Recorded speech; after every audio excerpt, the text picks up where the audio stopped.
Welcome to the Alchemy of Ascension Summit, where you will learn to raise your frequency to connect more deeply with yourself, your soulmate, and the divine.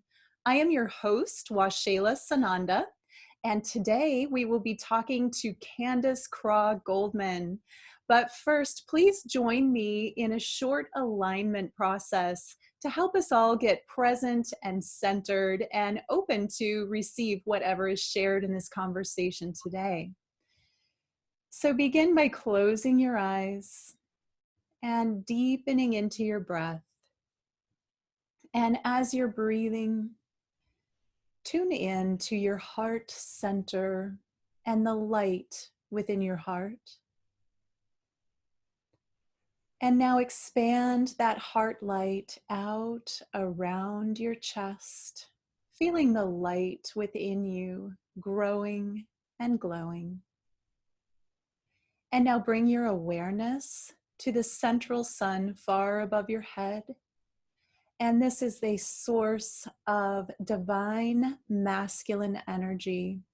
This is the heart of the central sun and the heart light of the divine masculine. And bring that energy down into the top of your head and all the way to the base of your spine and the bottoms of your feet. And then breathe that energy, the light of the central sun, into your heart center and expanding out around your chest. And now tune your awareness into the center of the earth. This is the heart light of the Mother Earth, the divine feminine. And feel that light within the center of the earth, moving up through the layers of the earth on roots, like liquid crystal plasma, moving up into the bottoms of your feet and the base of your spine, and traveling up to the top of your head, and then down into your heart center, joining with the light from above and the light within you, creating alignment in a holy trinity portal of light. And now expand that light around your body and out to connect with every other person listening or watching this now and across all time and space. And then connect in with myself and Candace, knowing that you are supported and connected and that we are all on this ascension journey together. And now you can open your eyes. Thank you so much for doing that with us. That always feels so good to just get present and aligned. And it is my pleasure to introduce to you Candace Craw-Goldman. Welcome, Candace. Hi, wa-shay-la. So happy to be with you today. So glad you're here. So Candace is up to a lot of really cool things, but one of the biggest things is quantumhealers.com. And quantumhealers.com is actually a source where it's a community of healing support where you can list whatever type of healing work you do in a database of practitioners. Is that worldwide? All around the world?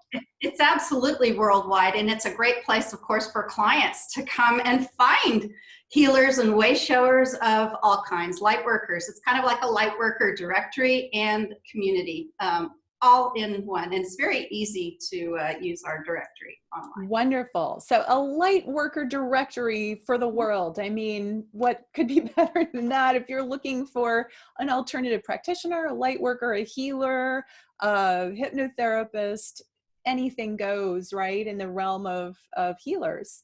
And so Candace, you yourself are a healer, you're a writer, you're a broadcaster, a speaker, a consultant, obviously a business person that you've created this quantumhealers.com, and you have your own form of hypnotherapy called Beyond Quantum Healing. You have done so many things, but I'd love for you to start out and tell us a little bit about how did you go from, well, how did you get there? How did you begin Beyond Quantum Healing? And just start wherever you feel it's relevant. Sure. Well, I never dreamed that I would be in the healing arts, like a lot of colleagues saying the same thing. For me, it was a journey just trying to figure out what was wrong with me. I had a self-healing issue. I had, generally chronic pain for most of my life, but different body systems. They told me I had fibromyalgia. I found Reiki in late 1999. And I, mostly just to take care of myself, a way to think about helping myself, and it was wonderful. But I didn't really do much of anything until I hit rock bottom in 2008. And I had an extraordinary spiritual, metaphysical experience. It's so deep and profound. We do not have enough time to talk about it right now. But immediately after that experience, the very next day, the universe just went like this and took me straight to Dolores Cannon. And I ended up in Arkansas just a few weeks later, taking her course, but not only taking her course, having a session with her. And it absolutely changed my life. Everything changed. And not only did I stop everything that I was doing in life as a wife and a mom kind of activities, the things that I filled my day with, and I was an artist, graphic designer, photographer, painter. All those things kind of went over here, not the wife and mother part, of course, but, the things I did with my free time. And I started doing Dolores Cannon's method of past life regression. And it wasn't even called QHHT back then, but very, very quickly I started working with her because she didn't have a support forum community.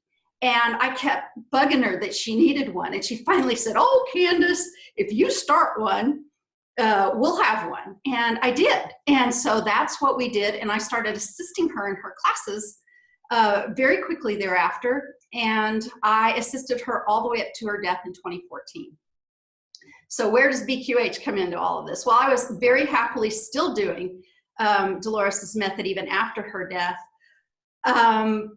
But there was this constant influx of disconnects. And some of the disconnects were some of the rules, the restrictions, the limitations that were placed around Dolores's method, and as far as I know, are still there, and more were added even after her passing. And I had to, and very much needed to, become independent of these limitations as far as I saw them. And I have an extraordinary story, many, of course, because I've done now right at 1,200, maybe just a little over 1,200 sessions in 11 years. And so I've seen crazy stuff happen, but I had sessions where going outside of the expectations, going outside of the limitations, the rules, sometimes throwing everything out altogether was what brought the discoveries and sometimes the healing. And then one of the biggest aspects was I found an absolute need and necessity to create BQH because there were people who could not travel to have in-person sessions. And I started with a woman who was intensive care. She was in the hospital intensive care. She wasn't going anywhere for a session, and she was actually even in a place where a practitioner really wasn't going to be able to get to her either. There was nobody in her local area. And I really thought about it. I went deep into my heart, and I thought this work needs to be able to be done online. It just does. We're comfortable online. We're doing this online. People fall in love online. We are comfortable doing this kind of thing online. And to be frank and honest, Dolores was much older than me, and she wasn't, comfortable with this at all. And I knew that we needed an alternative. So that's one of the main reasons that BQH came about, because it truly says there are no limits to what you're doing here. And sitting back and watching what some of my colleagues are doing right now, it's amazing. And I'm so blessed, and I'm so excited about how many hundreds of people have taken the course over the last, well, I guess it's been almost a year and a half now since the release of BQH. And people are always finding it. We're translating it into 5 different languages because of the requests.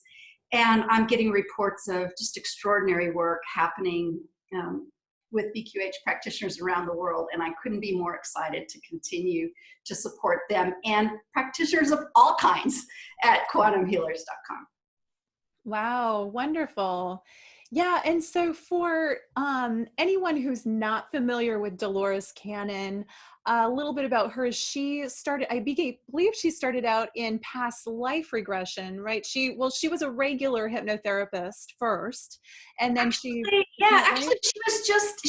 this as a hobby with her husband, as a matter of fact. She stumbled into this with her husband. She didn't get a hypnotherapy license till after she was doing this work for a long time. So she did not start out as a regular hypnotherapist. Just a therapist? Then she was doing therapy. It was a hobby. She wasn't even doing that. It was a hobby with her husband. Yeah. And she was writing books, and she was I spent years working side by side with the amazing Dolores Cannon. I got to learn a lot of these little stories. This was just a hobby. And it was, believe it or not, primarily her husband's hobby. And then he suffered in an extreme accident, paralysis, and he gave up a lot of stuff. So it became her hobby, her passion. And of course, she took it to where a lot of people know about writing a number of books and being known as a past life regressionist. And when I took her course, it was called Dolores Cannon's Method of Past Life Regression. Yeah, she was one of the pioneers in doing past life hypnotherapy sessions or past life regression. So we owe her a lot in opening up. That was, people didn't even believe in past lives. She said, I heard an interview with her where she didn't even believe in past lives necessarily until she started hearing people talk about them. And then it got really interesting when people started having non-human lives. And reporting about life on other planets or life as other species or, any number of things. And I think that's how it became this quantum body of work, because realizing we are so multidimensional, we're not, our soul's history is so much more than human. That's one aspect of who and what we are, right? Yes, it really is. But, everybody's in a different place. And, the main body of the people who are in our community, this is our everyday world. I talked to this person from the planet Sirius. Oh, my client was an aspect of the sun itself. Here's another person who, became a red blood cell in the body.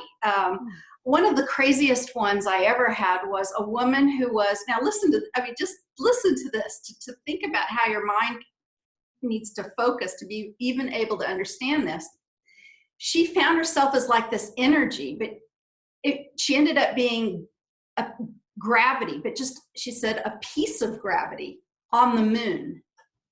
I had an entire conversation with somebody who was experiencing being a piece of the gravitational pull of our moon. It's extraordinary. And okay, so what does that have to do with her life? But then you talk to the person's higher self or their spirit guide or their council of healers, and they'll tell you. And they did.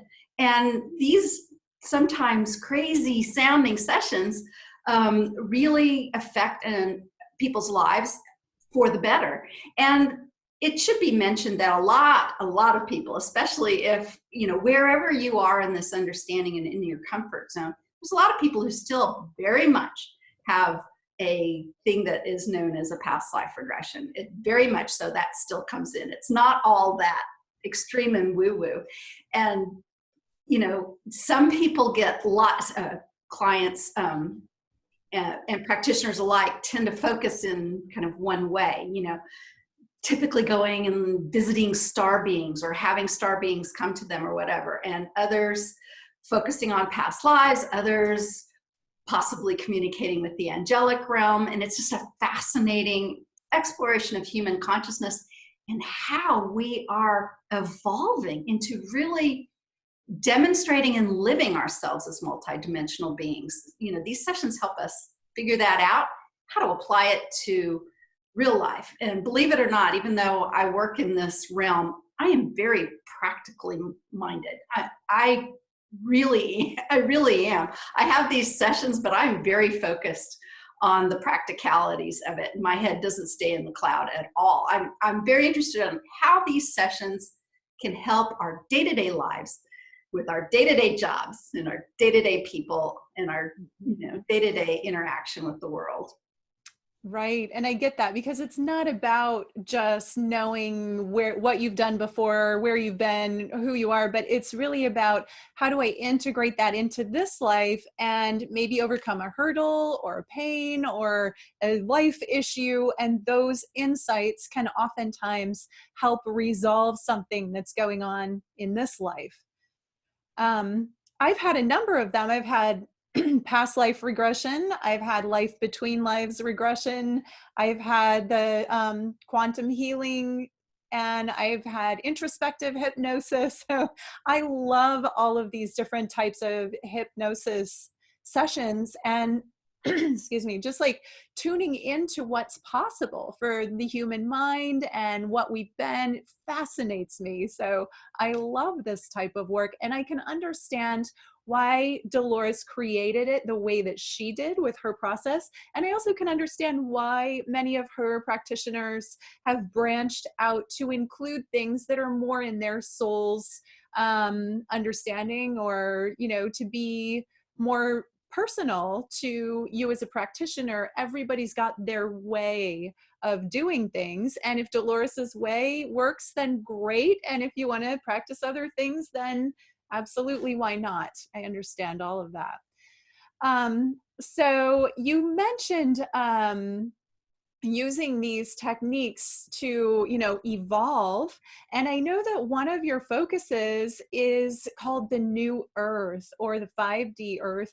Can you explain what that's about and how that impacts your work? Yes. So, well, I guess one way of explaining it is, you know, we use these terms. We say multidimensional. But what does that really mean, right? I mean, we say it, but what does that mean?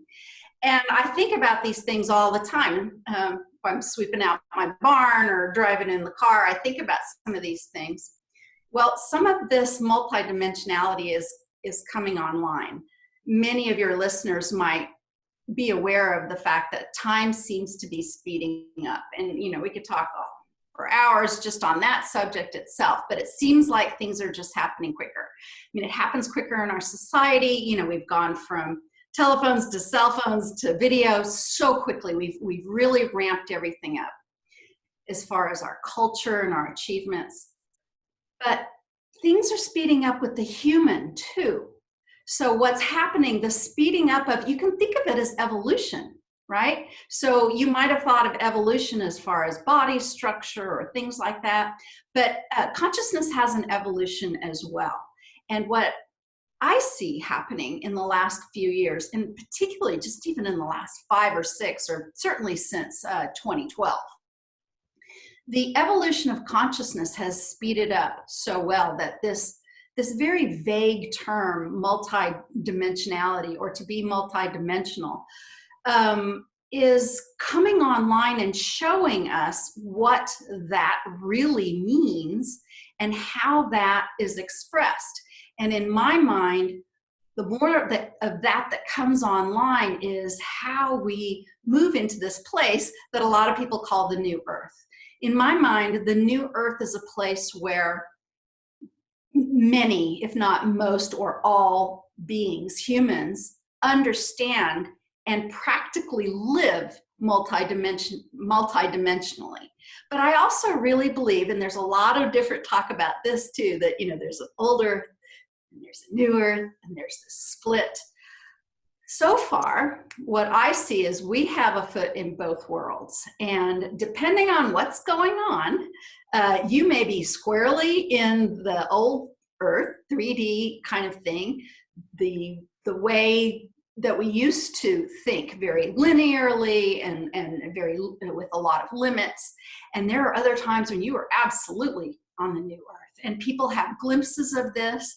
And there's this idea that one day, a lot of people are calling it the event. The event will happen, and then we will all be on the new earth. Well, so far, I have found this idea of the event being more of an individual type of experience where you are going back and forth and you're seeing different things. But the new earth is where I'm getting goosebumps just thinking about it because I've had my own experiences, of course. It's where truly magical things happen. I have all of a sudden the vision of it's kind of like when the house falls down and Dorothy opens that door and then the world is like this color, this different place, and everything is different than it was just a few seconds ago. The Wizard of Oz is the symbolism, and I live in Kansas, and the different things about the Wizard of Oz constantly come back into my referencing. I think it's a brilliant analogy of some of the things that are going on, even all the way to the end. There's no place like home. Where's home? Here it is. It's right here.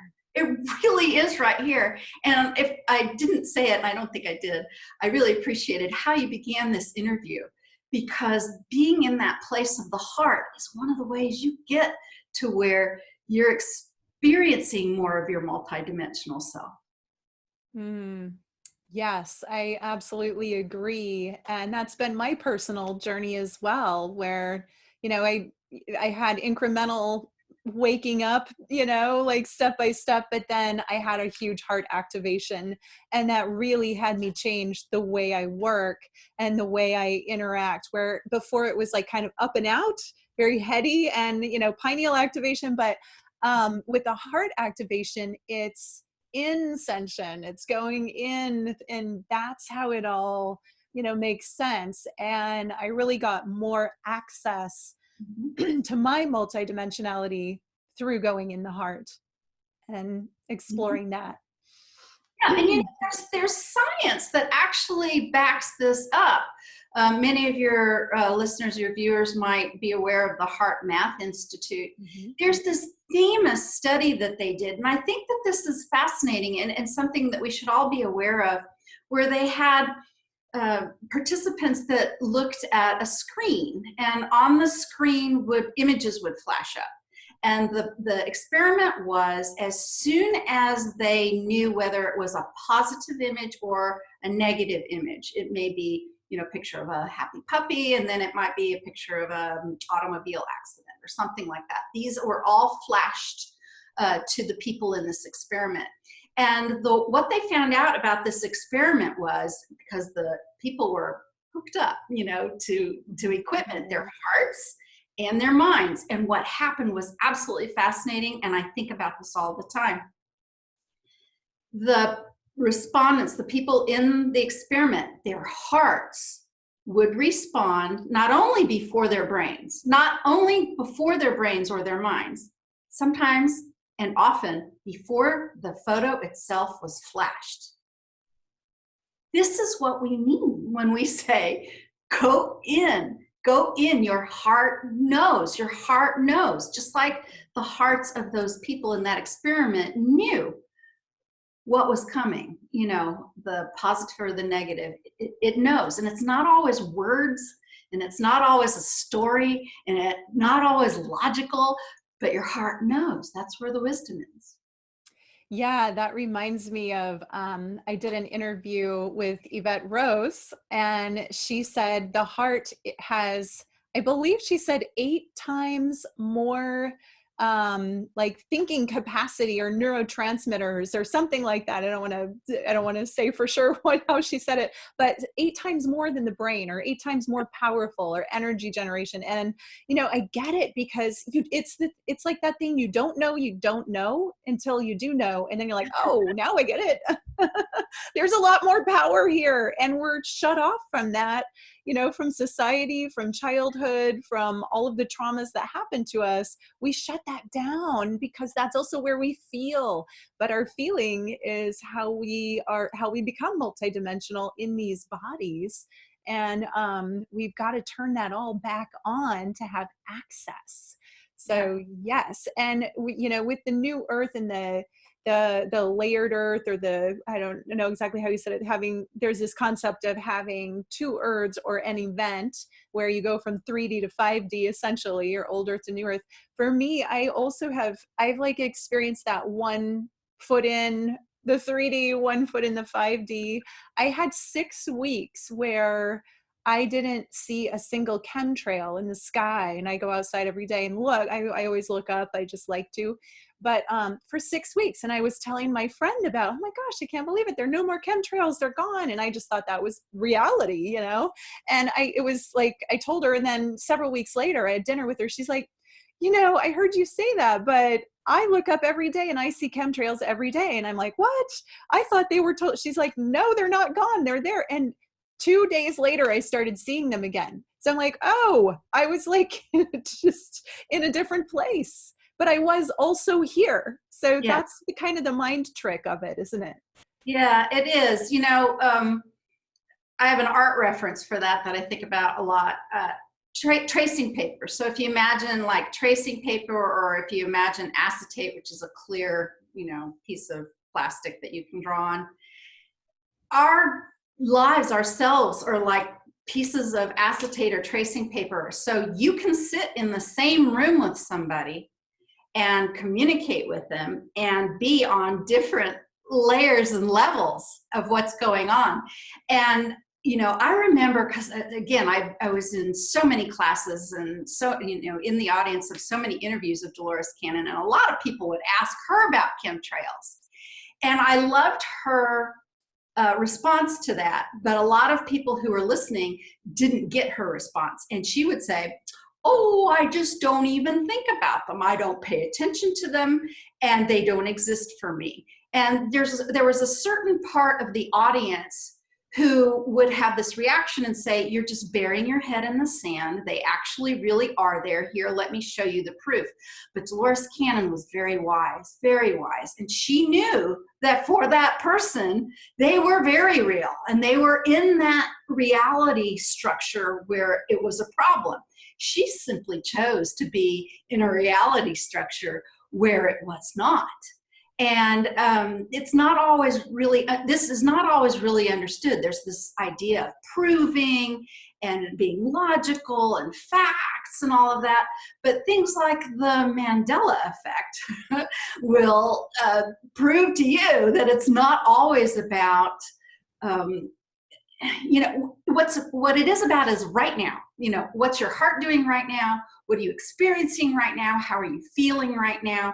And going back to the past, or thinking linearly, or proving, or bringing up a fact is not the multidimensional way of living. And if you pay very close attention, you will find that your facts will change. I mean, even with the Mandela effect, you will find that, yes, I have this product, or whatever. One is, as an example, the Bragg's seasoning. You know, Bragg's seasoning, it's always been Bragg's seasoning. And I remember the day that I heard on a Mandela Effect show that had changed, and I had just purchased this Bragg's seasoning, and because it takes a long time to get down that bottle, and I had just put it in my counter in my cabinet, and I went straight over to my cabinet and opened it up, and it was Bragg.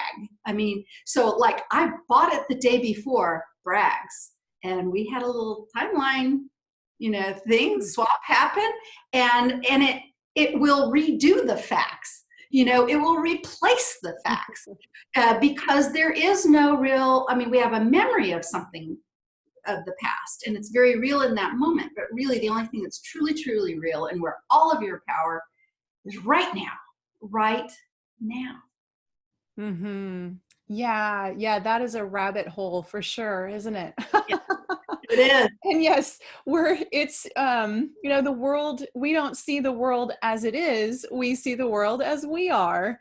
And it shifts. It's so perspective based. It shifts because we shift, and the way we're being, our frequency changes. And everybody that's working on raising your frequency, you'll start to have you'll have mystical experiences, you'll have Mandela effects, you'll have these things will start to change. I know one of them for me was, I always loved as a kid, the lion will lay down with the lamb.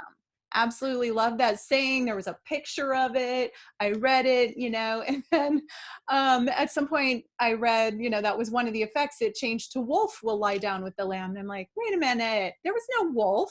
And I went back and looked it up and it's wolf. And I'm like, I called my mom, like, do you remember it being lion? She's like, I think so. And like, it's wolf now. And she's like, it was probably always wolf. I'm like, no, it wasn't. Right. Not for me, Right. Different timelines, different experiences. I've got another quantum healing story that illustrates the 3D and 5D pretty well. Can I tell you that one? Please. So I had a client who had a metal plate in her wrist. And what was really interesting even beyond that was I had 5 sessions that week, and 3 of them, people came to me with metal in their body, and that was the reason they were there. I mean, so I'm already knowing something's up here, right? And I was very attuned to it with the second client, and of course the third. She was the third. She had a metal plate in her wrist, and she was actually a waitress. And she says, it hurts so much to hold my trays. And she even like took her finger and she was like, look, you want to feel it? And I actually didn't, but I remember her saying, look, you can, with this finger, I can feel the top head of the screw here, and it gets cold and it hurts. And it was her biggest problem was this. And she came for a quantum healing session to, find out why, can we fix it? Can we heal it? And in this session, it was extraordinary. And because I really work very well with this idea of there being no limits, when I'm talking to her higher self, her healing team, I say, can we replace, I find out why she did it and all of that, but we're at the healing place. I say, can we replace that metal, all of that, with bones and tissues, and just, put it back to the way it was, right? And the higher self said yes. And then I watched what happened, and then the woman started to have kind of some sweat. Her hand actually lifted up off the bed, and it just stayed in the air, and it kind of did this a little bit. And I'm watching, I've seen crazy stuff, but I'm watching. And then after a while, she put her hand down, and they said, it's done. And she sat up, and it's not always immediate and instantaneous. Sometimes, it takes a while to manifest, but not this time. This time, she started doing this, and I need to set my pen down. She started doing this, and she said, it's gone. Wow. And this was, and I'm like, okay, it's gone. And again, I'm very practical. I'm very 3D, and Dolores used to say this too. I say it too. Does it matter if it's really there or not? Come on, kind of no. What matters is she feels like it's not, and it doesn't hurt her anymore. But she was so insistent, and she was a thin gal. You know how you can put your finger in here? And she was like, I am telling you, it's not here. And we kept talking about it, so much so that within a few weeks' time, we decided to go get an x-ray for her. And then that brought us into a complete different way of looking at what was going on. And I'll tell you that story. So the first thing is she goes back to her doctor, and she asks her doctor, I would like to re-x-ray my wrist. And so what she does, really think about this, she's stepping way back into the 3D to talk to her doctor about this. And he's like, why? Is there a problem? And she's so sweet and so honest. She's like, no. And he's like, well, then no. And he says, You're not sending you for an x-ray. And she can't tell him why. I mean, think about it. She can't tell him why. So we threw that out the window for a little bit, but we were still so impressed by it that we found a naturopath who was open-minded enough that said, you know what? I'll write you an order for an x-ray. Come on in. Well, you know, we do x-rays all the time. We'll take an x-ray. Took some time to find somebody to do this, and got the x-ray, got the results back. And while we're waiting for the results, I'm really thinking about how this can change the world, and what if, you know, we told people about it and everything. And she gets the x-ray, and we are so excited. I mean, we are beyond excited. And the x-ray comes back, no change, meaning the plate, the screws, the everything is there. And we're like, huh. Now this was kind of a blow, you know, because she's like, I can't explain it. We started thinking, well, what is it? Is it a shadow? Is the shadow of the metal still there? I mean, what is it? Well, a subsequent session explained it. Go back to the 3D, 5D reality thing. Her heart, her life, her world changed to 5D when she had that session. She does not have that metal in her wrist when she lives that way. The instant she goes back into anything 3D, she has to make an appointment. She has to stand in line. She has to use a 3D machine called an X-ray to take a picture. That throws her back over into this world, and it will show 3D every time. And then there was more. You know, we're now in the age of deep fakes, right? And Photoshop and manipulating video and all of this. The world was then, and I just talked to her, and it's been like 6 years, so she's still great. The world is not ready to believe that you can have a metal plate in your wrist one moment and not the next. And if she would have, and if the world would have allowed the x-ray to prove that, and it would have come back with nothing there, really think about that for a second. I would have probably been attacked. I mean, really think about it. You faked this, that's not true. I mean, think about the mindset. And the mindset, you know, we're still not all there yet. We are not all there yet. We're moving there. We can live there. We can live that way. But we aren't in the place, and the world's not ready yet. And reality is not only an individual thing, but it's a consensus reality. You know, I would like to leap off my porch and fly to town instead of get into my truck. But we're not there yet because in part of consensus reality. And some of these 3D, you know, proofs and things you see are some of that because we're not there yet. We're moving there. And that's why it's such an exciting time to be alive, because we're watching it happen. Yeah. Wow, that's a great story. And, you know, even just the idea of needing to prove something is very third dimensional, right? Exactly. You know, it's better and you feel better, then it's better. Like Dolores said, who cares then, right? Yeah. So the idea that you have to prove it to anybody I get how that You're like right back. back. Yeah. Yeah. How interesting. That's really fascinating. Mm-hmm.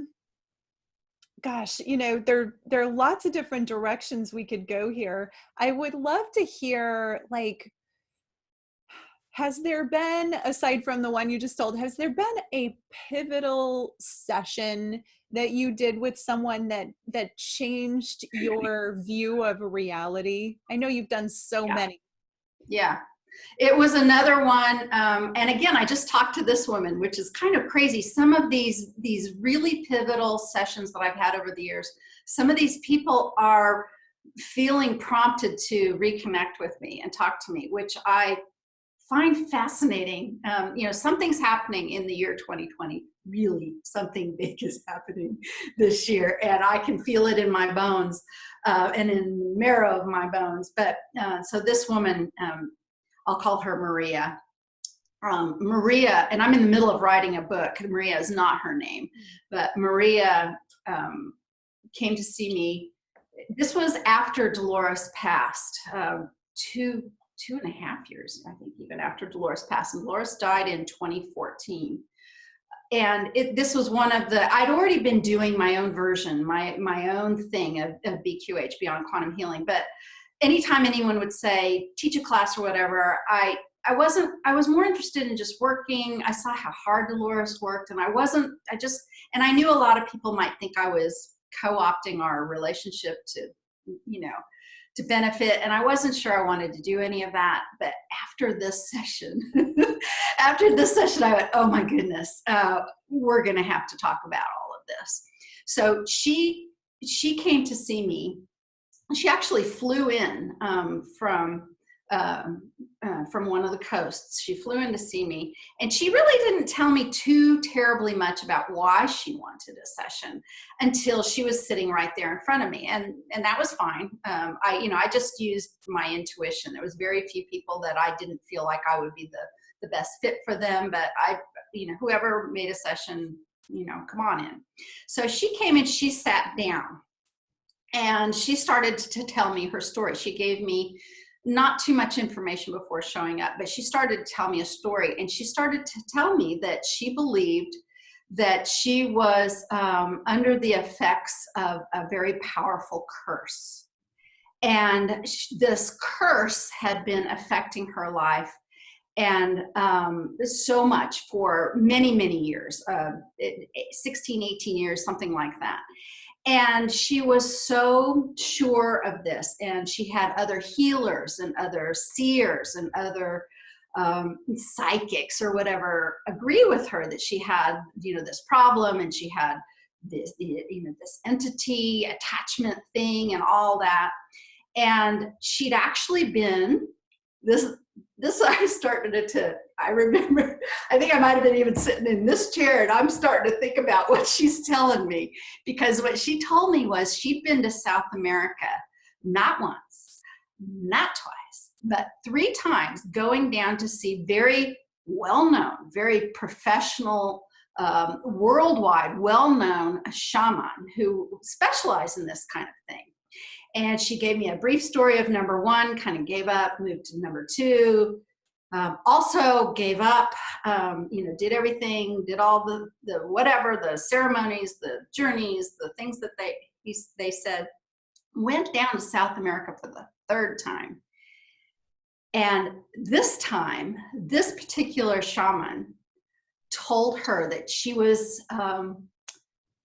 captured by such a big, powerful, evil serpent that he was unable to help her, and he fired her. And he told her, you have to leave. This is too much for me, and I'm sorry, you have to go away.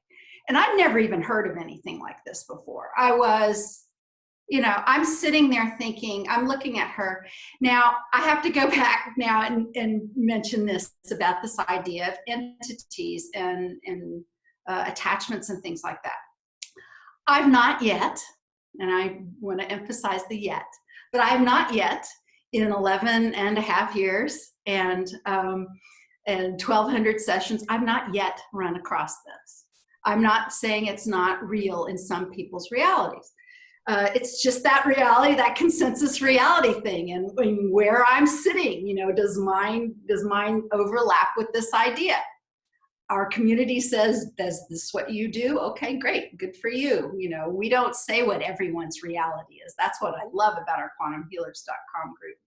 But so I'm sitting there looking at this woman, and I'm thinking, if she's been through all of that and she just got fired from this person who I even knew his name, what was in store for our session? What was going to happen? And in my mind, and I really, really believe and feel that Dolores Cannon, as with many quantum healers, she shows up in these sessions and she gives advice in here, right? She just does. And she talks to some people who aren't practitioners at all, just who love her and read her books and feel a heart connection with her. She's still very much working, I think, in the next realm with what's going on here on the planet. And I'm just kind of, you know, I'm being professional, but I'm wondering what's in store for us both, you know, in this session. And she's telling me all these stories, but we finally get to the session and we start going. And she's all over the map. She's talking a mile a minute. She's not really relaxing. I'm doing everything I know. I'm doing, you know, this very classic session. And I hear Dolores in my mind, as clear as day. She says, tell your client to get up and use the restroom. Now, I've been doing this work. I assist QHHT people, past life regressionists, BQH people, all of that. You know, you help your client when they indicate they need to use the restroom.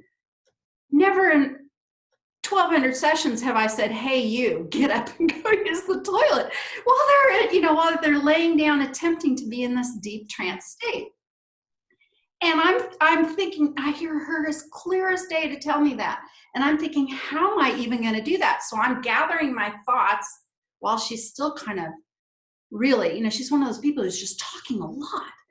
And I'm thinking, how am I going to say this to her? And right as I'm gathering my thoughts, she kind of stops and she says, you know, I think I need to use the restroom. I mean, we were very early on and I'm like, that's fine. 'Cause she had just used the restroom, you know, like 7 maybe minutes before, 10 minutes before. She goes into the restroom and I'm kind of happy for the break because this is really highly unusual for me. And I'm just wondering, but I trust, you know, I really, really trust. And I'm like, gosh, what's going on here? And all of a sudden I hear her say, Candace, she's still in the restroom standing by the toilet. And I'm like, yes. She goes, could you come here for a second? And I'm thinking, I've never had that happen before where a client's like inviting me into the restroom, right? And she's standing there. She's got a little bit of toilet tissue in her hand and she's standing there and she's going, look, and she's pointing to the toilet. And I look down and from about, 2 or 3 feet away, I think I'm looking at a toilet that's kind of got a lot of toilet paper in it. First glance, I'm thinking, I don't see a clear bowl or anything. I think there's a lot of toilet paper. And I'm trying to think on my feet and I start talking and she says, no, you need to look closer. And of course, I'm still a little, this is highly unusual, that I'm going to go look inside of a toilet bowl. And I look, and the toilet is filled with this ropey, clear, very clear, almost like, what a rice noodle looks like? Something like a lumpy, very large rice noodle.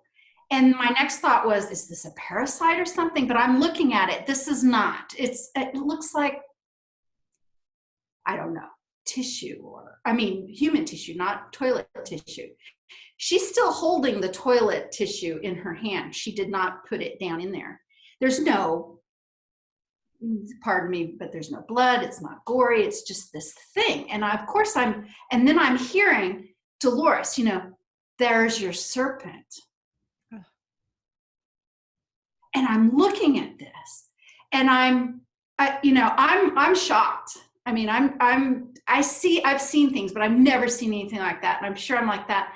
And she actually, and I'm thinking, okay, now what? And the practical part of me would have loved to have a little piece of that, put it in a jar, send it to a lab. What is it? There we go with the tests again, right? But there was a part of me, because I live in this world. I wanted to know, what is that, right? Dolores comes back. She says, tell that woman to flush the toilet, and that's her problem, and it's going to be gone. It's that easy. Mm-hmm. No more words, no more stories. Your session is over. right now. Wow. He flushed the toilet. She came back out. We sat down, and I told her, I said, I heard Dolores. I'm hearing my team. That's it. And part of this woman's problem was she had some incontinence, she had some bloating, she had, and look, the shaman was like a serpent, right? It was this long ropey thing. We did a debrief. We talked a lot about it. She felt fabulous, right? This is the session. That was the session. It didn't look like any kind of past life regression, quantum healing session ever. She went out the door. I'm watching her drive away. I'm standing at the door of my office, and I'm still stunned. I'm still absolutely stunned. Dolores comes back in that moment. She says, call Barbara Becker. Call Barbara Becker right now, please. Now, Barbara is a colleague of mine who works in Arizona. She is QHHT and a BQH practitioner. And I'm like, what? This is not something, she's my friend. I like her. We talk, we communicate. I don't call other practitioners after a session, especially not after that. I think I absorb, I whatever, but call Barbara Becker. So I get on the phone. I don't even know why I'm calling Barbara Becker, but I know when to listen to my guidance, and that voice was telling me to call her. So I get on the phone, and I very briefly tell Barbara Becker, my colleague, that, what happened. Well, I knew that Barbara Becker was a nurse, but what I didn't know is that she was a surgical nurse. And what we ended up talking about, and she ended up telling me was, and listen to this. So when she was a surgical nurse doing healing work, doing energy healing work, but not doing this other kind of consciousness exploration work, she actually was involved with a patient whose ankle, it was a foot on this person, I don't remember if it's a man or a woman, had big swelling. It was directly after an operation. And they prepped her for surgery because all indication what was going on with that person's foot was there was some sort of bleed, they call them bleeders. There was a place where during the operation some stitch slipped or whatever, and it needed to go in and get fixed.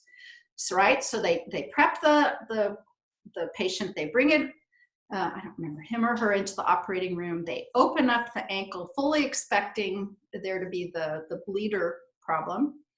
And what was in there was this gelatinous, ropey stuff that was exactly what my client had released into the toilet. And the surgical team was stunned. But Barbara knew, because Barbara had done Reiki, and Barbara's guidance was telling her, this is the problem.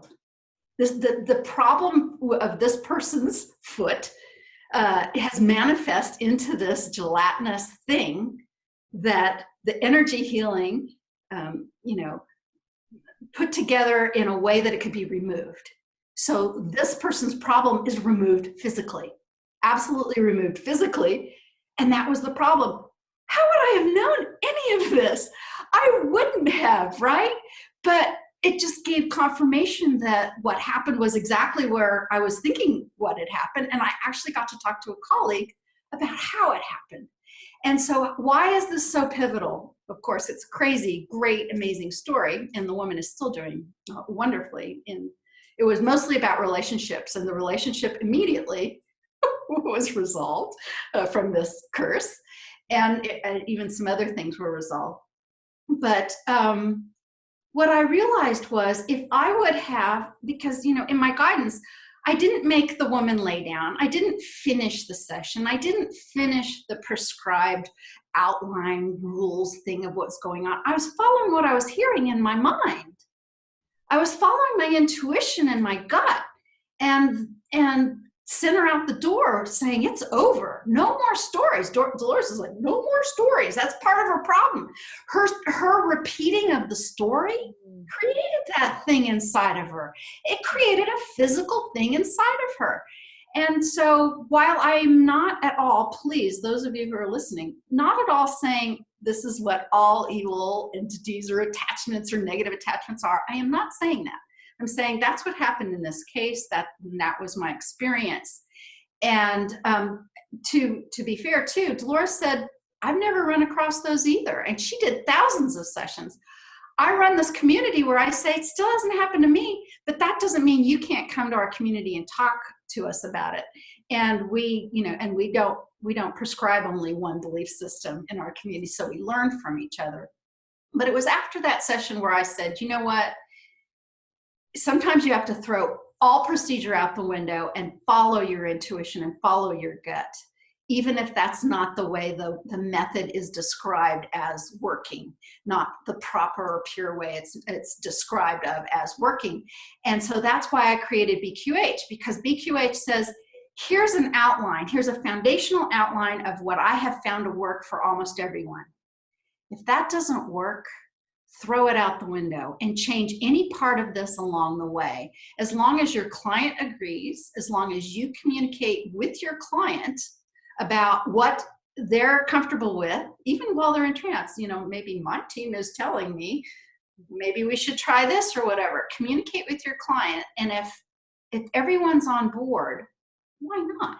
If it's not detrimental to your client, if your client agrees, why following somebody else's idea of a session would ever be appropriate in that circumstance? So BQH is based on that idea. And as far as I know, there's really no other method out there. Most methods basically give you, a structure and have you follow procedures. And they try to fit in all of these different things for the different ways that sessions might go. And I talk about that in BQH too. As a matter of fact, our class is based on 8 different typical types of sessions. But if none of that works out to take you down the right road, and something is coming into your awareness and in your experience with your client, by all means, follow the energy, follow your heart going this way. Follow your intuition. Bring in other methods, other skills, or other things. I've been known since creating BQH to burst into light language in the middle of a session. Crazy stuff, right? And in other methods, that might be not considered quite proper. And BQH says, well, ask your client. And I did, I feel this need to possibly bring in this light language. And I think I might actually even be singing it. I remember the first time I did that with a client. She was struggling. And my team was saying, light language, and not only chanting, but singing it. I am not a singer. But I trusted what they said. I asked the client who's laying there, kind of still anxious, despite all of my other more traditional attempts at relaxing her. And I asked her, my team says to do this. Is that okay? She takes this, her heart goes, yes, yes, you can do that. And I start singing light language to this woman. And I don't even know where this melody is coming from. I don't know where the words are coming from. I'm watching her and she's having this somatic experience. And she's crying quietly, but crying and releasing, and her shoulders are going down. That's nothing like a past life regression session. I finished that one out that way, right? And she felt so loved and cared for. And so she just kept saying something about your voice, something about I haven't really had a session like that even since, although light language has come in. But this is, that was another reason. It was like, somebody's got to create a method for people who want to be in service to others, where it says any of that's okay. And that's what BQH is. Wow. That's powerful stuff. And I do love the openness of that you can put your own style or your own intuition, your own guidance into the session and go with what you're feeling is right, rather than sticking to, a specific outline and it has to go this way. And there's a place for all of that, right? Absolutely. And there's a place for, just to emphasize this, there's a place for people in our community who aren't interested in experimenting and who like a procedural approach. Oh my goodness, we welcome you too, of course. And we learn from each other in a very horizontal way that way, and with nobody, you know, looking down and telling somebody else what to do, or, you know, people looking up and saying, well, I got to do what that person says. Right. Wow. Thank you for sharing all of that. And we are at the end of our hour, but I don't want to end without talking about your offers. So you have a free gift offer. It is a guided meditation. Would you like to tell us about that? Yes, I'm very excited about this.